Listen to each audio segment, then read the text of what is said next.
This is Machaerus.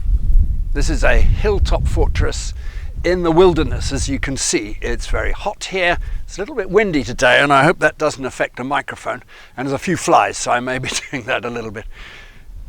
This was one of Herod's hilltop fortresses. He had a succession of them round his kingdom to keep things safe, and this guarded his southeastern flank and could send signals directly to Jerusalem. It's in plain sight of Jerusalem, and the Dead Sea is just here between the two of them. When Herod died, he bequeathed his kingdom to 4 people, and one of them was one of his sons, Herod Antipas, and that's the Herod of the John story. And he was bequeathed Galilee in the northwest, to the west of the Sea of Galilee, and Perea, this region, in the south to the east of the Dead Sea where we are. If he wanted to travel between these 2 different bits of his realm, he either had to cross the Jordan there and come down the east side of the River Jordan, or more likely go straight south to Jerusalem, meet with a few people, and make his way east and cross the river into Perea here and go exactly where John baptized, so they could talk. They will have met.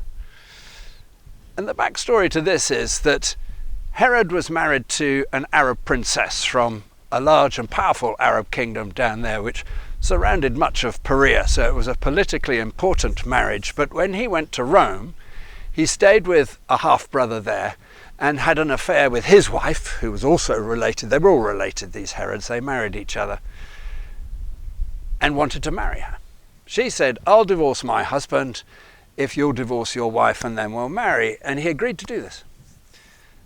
But the Arab princess got wind of it, came down here. Dad's soldiers came up and whisked her away down to Petra, his capital, and he was very angry. In fact, a few years after the John event, they waged war. Herod lost, and Antipas laid waste to this. So, when Herod and Herodias and Herodias' daughter, Antipas's new stepdaughter, Salome, whose name we know not from the Bible but from other sources, when they passed by John, John criticized them for what they had done. He had married his brother's wife. It was against Old Testament law to do that. And Herodias was livid. And so, partly on account of his wife's sensibilities in some sources, and partly for fear of instability in this now vulnerable Perean region, he arrested John and brought him here. We hear that he liked to talk to John, but they were so far apart that John puzzled him, which is not surprising. And then he had a birthday party. And at that birthday party, his new stepdaughter, Salome, danced for him, and it pleased him massively. I mean, it would do. Stepdaughter, you're always worried about the relationship and how it would go. And so he made this foolish promise. He said, "I'll give you anything up to half of my kingdom."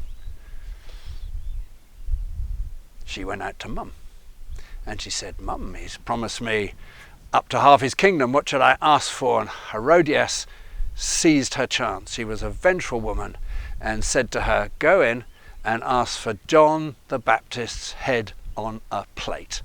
And that's where we get the expression from, somebody's head on a plate. He was upset, Herod, but nevertheless, because of his nobles and his foolish promise, he gave in. He didn't have the wit to diffuse a situation like that. Somebody said, I would have responded by saying, his head belongs to the half of the kingdom I didn't promise. He didn't have the wit to do that, or the sense of justice. So in that capricious way, John ended his life here and was buried here somewhere. Jesus heard about it up in Galilee and went out into the wilderness, John's kind of terrain, and mourned for him, we hear. 2 things about this story. One is that Salome, who danced, was only 12 when she danced. The whole story about John being incarcerated in a dungeon was because an early explorer here found a water cistern. We now know it's a water cistern, and he thought, oh, that must be the place where he was imprisoned, and it wasn't. It was all a mistake. And out of it came these ideas of John down in a dungeon, and then Oscar Wilde wrote a play about Salome trying to seduce him, and all that. That's hokum, to be honest. She was 12. If you want the proof of that, you can find it in my book in some detail. A lot of this is in my book in much more detail than I'm sharing with you now.